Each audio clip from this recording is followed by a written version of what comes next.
Qiyin qistab. Kommunizmning haqiqiy aqdi bashrasini ichib beradigan Urumchidagi 21 yillik turma hayoti. Bu asarda kommunizm iskanjisining qurboniga aylangan Uyg'ur yoshining, shundaqla uning musulmon oilasining kechirmishlari aynan so'zlangan. Kommunizm niqobi ostida millat yoshlarining yangi ma'naviyat va madaniyat davosi bilan dinsizlik g'oyalarining singdirilishi, xalqning o'zligidan milliy va diniy e'tiqodidan ayirish jarayonlarini yorqin holatda ifodalab yozilgan bu kitob o'qirmanlarning yoqtirishiga erishishi tabiiy. Asarda bir oila a'zolari beshidan o'tkazgan tuhmat va qiyin qisloqlar misolida Xitoy kommunistlarining Uyg'ur millatiga elib borgan azob-uqubatlari, dard alamlari tafsiliy bayon qilingan. Qiyin qisloq 14-qism. Anlagan odam ayol kishiga bundoq qilinmaydi deyiladigan narsa edi. Shu kuni birinchi qatim yashashdan umidimni uzdim. Ya'ni tayoq deshnam va qiynashning eg'irligidan bugun o'lib ketadigan bo'ldim deb o'ylagan edim. Salimgul bu hikoyasini boshlamoqchi bo'lgan edi, yenimizga saqchi kelib qoldi. Shuning bilan u ko'zlarimga qarab, "Boshqa kuni aytib beray Komil aka" dedi. Shuning bilan hammamiz o'z ishimizga ketdik. Bu yerda bizning vaqtimiz nihoyat ko'p edi. Mahbuslarning ko'pinchisi o'zining sarguzashtisini bir-biriga aytib beradi. Bir kuni kechida bir do'stimiz o'zining hayotini so'zlab berdi. U boshqa yerdagi turmada turganda namoz o'qig'ini uchun uni jazolab, putini osmonga qilib daraxtga esib qo'yilgan holatda yerim kechagacha turgan ekan. Men turgan yerga o'lim vodisi bor turmada namoz o'qig'ini uchun jazolaydigan ish yo'q edi. Buning sababini endi tushunib yetdim. Namoz o'qiydigan musulmonlarning ba'zilari tuyuqsiz komirda yo'qolib ketadi. Biz ularni qiynoqda o'lgan bo'lishi mumkin deb o'ylaydik. Asli u turmadagi namoz o'qiganlarni o'lim vodisidagi sanduqlarga tiqib, och qo'yib o'ldirgan ekan. Ablat akaning birov ko'rib qolmaslik uchun o'ldirib namoz o'qishi. Saqchi kelib qolsa biroz mashq qilyapman deyishi bekor emas ekan. O'zimga ajablanyapman. Chunki shuncha uzun vaqtdan beri Alloh deb uni tilimdan tushirmayman, lekin namoz o'qish uchun o'ylab ko'rmagan ekanman. Men afsus, Xitoy qiynoqlari meni ozroqmi o'yga dalmagan ekan. Mana endi 20 yildan keyin hayotim o'zgarishga boshladi. Bu yerdagilar uchun qiynoq kundalik hayotimizga aylanib qolgan edi. Men uchun haqiqiy qiynoq turg'un edi. Uni har bir ko'rganimda o'lgunimdimi battar azoblanardim. Uning menga tikilib qarashlari, hatto tushlarimga kirib, qarashlari xiyolimda qayta-qayta jillanlar edi. Kunduz uni ko'zim bilan ko'rsam, kechqurun tushlarimda ko'rar edim. Agar bechora dadam o'g'illarining bu ahvolini ko'rsa edi, o'lish uchun yolvorgan bo'lar edi. Bir xiyolim turg'unda, yana bir xiyolim Salimgulda edi. Uning irodasi meni lol qoldirgan edi. Ablat aka meni har bir ko'rganida islom dinining asoslari haqida gap qilibdi. Xulluqning haqiqiy ma'nosini tushuntirib, dinimizdan biror narsa o'rgatmay turib, meni qo'yib bermas edi. Bir kuni o'zining ichi sirini aytib berdi. Komil, bilamsan shuni? Ilgari dinsizlar insoniylik va erkinlik haqida gap qilsa, so'yinar edim. Ular musulmonlarni yaxshi ko'radi deb o'ylar edim. Lekin musulmon odam dinsizlarni asla sirlash tutmasligi kerak ekan. Boshqa dindigilar har qancha yaxshi gaplarni qilsa-mu, baribir ularning qalbida bizga yomonlik saqlaydi ekan. Ularning qalbida yushirilgan narsalar so'z va ish harakatlarida bilinib turar ekan. Ozroq tafakkur qilgan odam albatta buni tushunib yetadi. Chunki hammani yaratgan Alloh ularning belgilarini bizga bildirib qo'ygan. Diqqat qildingmi Komil? Bu yerdagi azob-uqubatlar ularning qalbidagi narsalarni bayon qilib bermoqda. Demak, ular bizga biz bilmaydigan darajada vahshiy nafrat saqlaydi ekan. Kel, kitobimizni o'qishni davom qilamiz. Bu ilohiy dalilning asli mohiyatini tushunishga tafakkur qilamiz. Kitobda mundoq keltirilgan. Iymon keltirgan musulmonlar boshqa dindigilarni yoqtirsa-mu, ular musulmonlarni yoqtirmas ekan. Sebebi Müslümanlar kitabının hemmesiga iman keltirganligi ekan. Bu so'zlarga qara Kamil. Ular bizni yoqtirishmas ekan. Buning sababi nima? Biz Qur'onning hemmesiga iman keltirgan ekanmiz. Haqiqiy mu'min bo'lmaganlar yerim ishonch bilan iman keltirganlarni, ya'ni Qur'onning hemmesiga emas, bir qismiga iman keltirganlarni yoqtirar ekan. Ondan ular Qur'onning ba'zisiga iman keltirib, ba'zisiga iman keltirmaganlarni mu'min deyishar ekan. Ammo Qur'onning hemmesiga iman keltirganlarni bo'lsa, terrorist deb e'lon qilishadi. Bu so'zlar menga ajoyib ta'sir qildi. Ablat aka so'zlarini davomlashtirib, e'tiqodlarimni beshidan boshlab qayta uyg'unib chiqamiz. Ya'ni agar musulmonlar ularni yoqtirsa-mu, ular musulmonlarni yoqtirmas ekan. Qara bu yerga. Ular musulmonlarni ko'rganda iymon keltirdik deyishidi. O'zlari yolg'iz qolganda bo'lsa barmoqlarini tishlab qilishidi. Bu yerdagi barmoq tishlashidagi maqsad ular cho'qim barmoqlarini tishlaydi degan ma'noda emas, balki ularning adovatlari shunchalik cho'ng ekanligini bildirish uchun ishlatilgan so'zdir. Va ham shundoq haqiqatning borligini mubayyan qiladi. Ba'zi kishilarning adovat sababli bir-biriga ochiqlangan holda kishilarning orasida barmoqlarini tishlaydiganlarmi bor deganidir. Bu so'zlar bizga ajoyib narsalarni bayon qilib bermoqda. Shundoq emasmi? Yuqorida ular sizlarning qiyin ahvolda qolishinglarni xohlaydi degan gap o'tdi. Haqiqatan men buni har doim his qilar edim. Dinsizlar musulmonlardan biror xato qilgan kishini yoki oldamchi musulmonning saxtakorligini bilib qilishadigan bo'lsa, uning xatosini islomga yuklab borib kuch bilan islomni so'kishga urinadi. Lekin haqiqiy musulmonlar qilgan yaxshi va foydali ishlar haqida gap qilmaydi. Dinsizlar har doim musulmonlarning ziyniga ishlaydi. Agar musulmonlarga biror yaxshilik yetsa, ularga yomon ko'riladi. Agar musulmonlarga biror yomonlik yetsa, o'zlari bilan bayram o'tkazishadi. Agar mushuningdek vaqtda musulmon odam sabrlik va taqvodorlik qila olsa, ularning hilim mekrlari hech narsaga yaramay qoladi. Quloq sol Kamil. Alloh taolo musulmonlarga yana shuni bildirib qo'ymoqda. Ya'ni ularga bo'lgan adovatinglar ularga adil qilinadigan muomalada adolatsizlik qilishinglarga sabab bo'lmasin deyilgan. Bu nima degan go'zal nasihatlar? Bu insonlar uchun eng to'g'ri yashash nizomi. Shundoq emasmi?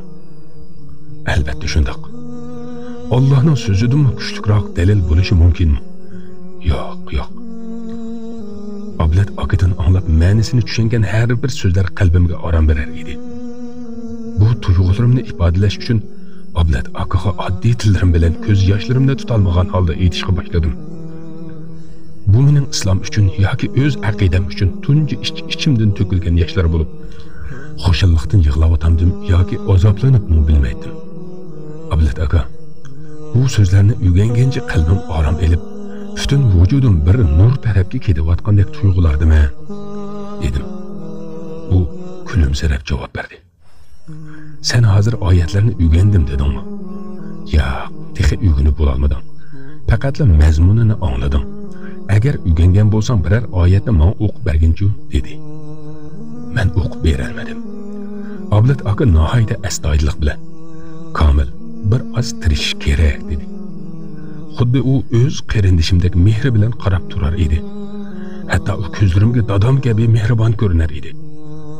Kamil, seningcha Qur'on oyatlari vaqt sarf qilishga arziydigan eng go'zal narsa emasmi deb so'radi. Ablat aka bir soatcha dars bergandan keyin timmini o'zgardi. Suhbatdoshlari zerikib qolmaslik uchun har doim shunday qiladi. Bir timmini takrorlamaydi. Ablat akaning bu qamoqxonadagi tajribasi ko'p edi. Men uningdan turg'unni tuniydiganligini bildirmasdan so'radim. Ablat aka, turma boshlig'ini qachondan boshlab tuniysiz? 5 yil bo'ldi. Sizdanja u qanday odam? Qanday odamligini aniq bilmayman, lekin vahshiy kofirligi aniq. Nimishqa undoq deysiz? Agar u shundoq kofir bo'lmasa edi, bu turmada uni boshliq qilisharmidi? Mana bular zolim tuzumida egallagan mansabning menga deb berganlari. Shuning uchun qilayotgan ishing sening kimligingni aytib beradi dedi. Bir qatim qayerdan xiyolimga kelib qolganini o'zimmi bilmayman. Ablat akaning ko'zlariga qarab, Ablat aka, necha yoshga kirdingiz dedim. 40 yoshda dedi. U mendan yosh ekan. Ammo men o'zimni texicha 25 yoshlik yosh yigit deb o'ylayotgan bo'lsam kerak. Lekin Ablat aka obdalla juda qerib ketgan bo'lib, tasavvur qilg'ili bo'lmaydigan darajada edi. Uningdan buncha judab ketganining sababini so'radim. Anlamasqa soldi. Bakli bilgim kelgani uchun qayta so'rab, gap qilish joiz emasmi dedim. G'amkin bo'lgan holda yuzimga qaradi. Ba'zi haqiqatlar borki, odam uni aytishni xohlamaydi. Musulmonlarga barcha joiz ishlarning hammani qilish farz qilinmagan. Joizlarning farzlari, vojiblari, sunnatlari, mubohlari va mustahablari bor dedi. Shuning bilan ortiq qistamadim. Bir necha soat o'tgandan keyin orqa tarafdagi yotoqlarning biridan ko'zlari ishig'an holda kirib keldi. Sizga nima bo'ldi Ablat aka? deb so'radim. Yo'qay Ablat. Shuncha uzundan beri aka deb chaqirib kelayotgan odamni endi o'z ismi bilan chaqirish qiyin ekan. Shunga yanala. Nimishqa yig'laysiz aka dedim. Yuzimga qarab. Suhbatlanguchiga akshidu. Suhbatlanguchi aytilmagan joyda suhbat aytilmaydi dedi. Keyinroq bildim. Uning ko'z oldida Xitoy bosqinchilarini, oilasidagi ayol qizlarning nomusiga tegib, andin o'ltirib etgan ekan. Ey kommunizm, sen haqiqat eding-ku. Sen dinsizlikni zamonaviylik, dindorlikni qaloqlik deyting ku. Toshkanadan qaytayotganda yana 5-6 odam o'ldi. Sizdan hammasini shu joyga ko'mdik. Birarsiga rasmiyat ishlari elib berilmadi yoki hech yerga ismlari yozilmadi.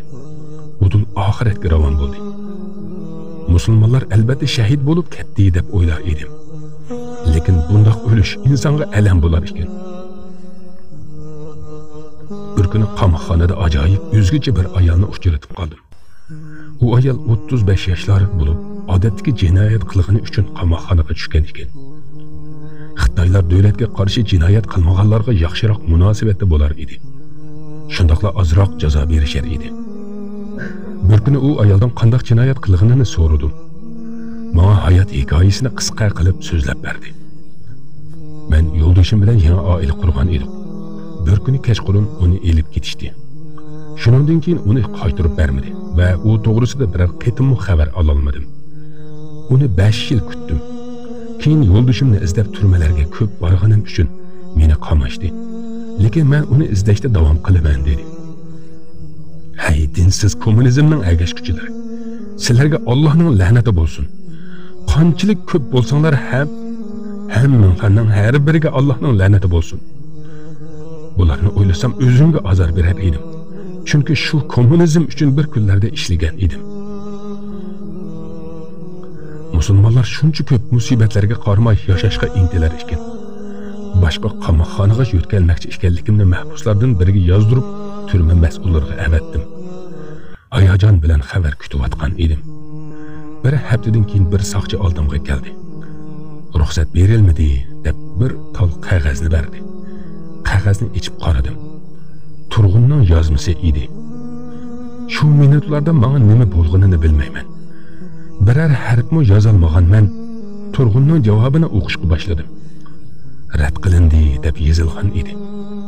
Qog'oz qo'limda holatda dir-dir titrayotgan edim. Uning yozmasini ko'rish men uchun og'ir qiynoq edi.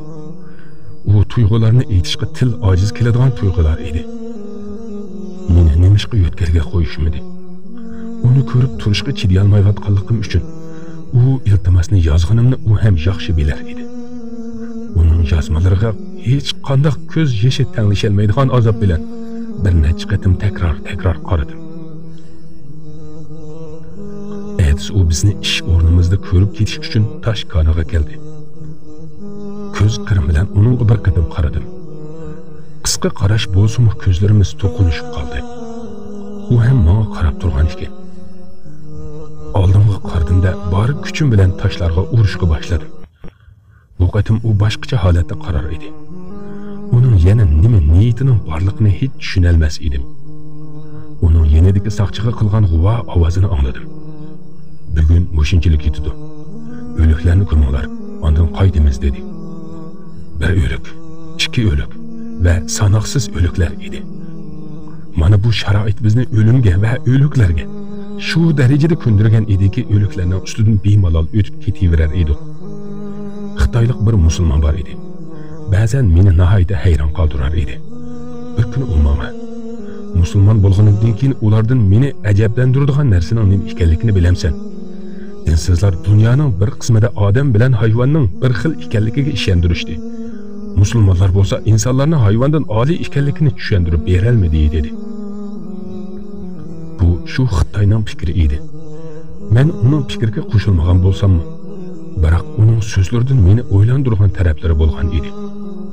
Bir necha oylik jazoga tushlik jinoyat qilib qamoqxonaga tushgan mahbuslardan biri turmadan chiqadiganida menga berib qo'yish uchun soatini soqchiga berib qo'yibdi. Soqchi omonatlarni menga yetkazdi. Lekin bu jallod soqchining menga bu narsalarni akilib berganidan ajablanaman. Chunki bu odamning mahbuslarni urmaydigan kuni yo'q edi. Mahbuslarning narsasini elib olish uning uchun oddiy ishlar edi. Endi men bu soatni nima qilaman? Bularni o'ylab xiyolimga bir fikr keldi. Bizni Toshkentga elib boradigan soqchiga bu soatni berib uning badaliga men sana menga qamchi ur degan joyda menga qamchi urish sharti bilan bu soatni sana hadiya qilaman dedim. Va boshqalar nima uchun meni qamchilaydiganligini so'rab qolsa, mavzudingni so'kdi deysan dedim. Nahida ochko'z ablah edi, rozi bo'lib kelishdi dedi. Kunlar, haftalar o'tib ketdi. O'zimni qamchilatadigan fursat topolmadim. Men Turg'unning oldida qamchilanishni xohlaydim. Hech fursatini topolmadim. Turg'unni ko'rgan vaqtda soqchini ko'rgan vaqtda bo'lsa Turg'unni topolmaydim. Bir kuni yana Toshkentga ketayotgan edim. Uningga ro'baro kelib, beshimni pastga egib o'tib ketdim. Xiyollarimdagi savollarni so'rash uchun uni yolg'iz uchirib olmagan edim. Uning keynidarak turgan soqchini tillashga boshladim. Sen iflossan, sen bir ishchisan dedim. Tuyuqsiz mening tillashlarimni anglagan soqchi nima qilishini bilolmay qoldi. Turg'un bizdan 20-25 metr yiroqlikda edi. Mening gaplarimni anglamaydi. Soqchi qamchisini elib oyimasdan urishga boshladi. U urgan sari men uni haqorat qilaverdim. Bu ablah meni shundoq urardiki, shu holim bilan Turg'undan nimalarnidir chiqarib o'ch elishga tirishar edim. Shu kuni bir narsani tushundimki, inson davlatning topshirig'i bilan har qancha g'azablansin, o'ziga qilingan haqorat tufayli g'azablangandek g'azablanmas ekan. Yerda tayoq yegan holda Turg'unga qaradim. U bizga bildirmaslikka tirishgan holda menga qarab turar edi. Men qamchi yegan sari uning menga qarab turishidan shundoq rohatlandimki, qamchining og'riqini sezmas edim. Keyin uni anglasin deb, tayoq yeyotgan o'z inisi ekanligini bilib, bu azobni o'zining berganligini his qilsin-da, uning yuragi nimalarnidir o'ylasin deb, meni qutqizinglar deb vaqirishga boshladim. Ondan boshqa soqchiga yolvorgan holatda, meni qutqizing, men nimani xato qildim deb bari ovozim bilan vaqirar edim. Ammo meni urayotgan soqchiga pichirlab, itning bolasi, bari kuching mushumu der edim. Bu gaplarim uning texmi ochiqini keltirar edi. Shuning bilan u yuzimga ham urishga boshladi. Qamchining eng og'irligini yuzga urilganidir. Bu qatim haqiqiy og'riq sezdim. Endi haqiqiy vaqirashga boshladim. Shu topda Turg'un mening bu holimdan suyunayotganmidi yoki g'amkin bo'layotganmidi? G'amkin bo'layotgan bo'lsa, yegan qamchilarim behuda ketmasdi. Lekin u suyunayotgan bo'lsa-chi. Faqat shuni bilish uchun qamchi yeyishga rozi bo'layotgan edim. Qonlig'i melingan holda yerda tepshaklaydim. Yerga yumilab yotganimda ham Turg'unga qarab qo'yar edim. Oxir u chidolmadi bo'lmay, yenimizga kelib soqchidan so'radi. Bu bo'lguncha nima qildi dedi. Soqchi meni maynat eg'izi bilan haqorat qildi. Shuning bilan kifoyalanib qolmadi. Hatto mavzudimni haqorat qildi dedi. Turg'un xiyoliga nima kelgan bo'lsa, uni soqchiga buyurdi. Bu itga bergining san qilgan haqoratlarning badali bo'libdi. Endi bu itni kamerga elib bor. Shu yerda o'lib ketsin dedi. Qo'llarimni nihoyatda taslik bilan ko'tarib, ko'zlarimning ustidagi qonlarni etib, uningga qaradim. U menga nihoyatda chuqur qarashlar bilan qarayotgan edi. Ammo uning qarashining nima ma'nolari borligini hech tushuna olmas edim. Kunduzi sotsialistik, kechasi kapitalistik. Hozirgi sirtqi vaziyatning ahvolini yangi kelganlardan anglab, kommunizmning xalq qalbidagi o'rnini bilib ola oldik. Hozir xalq kommunizmga burunqidek ishonmas bo'ldi.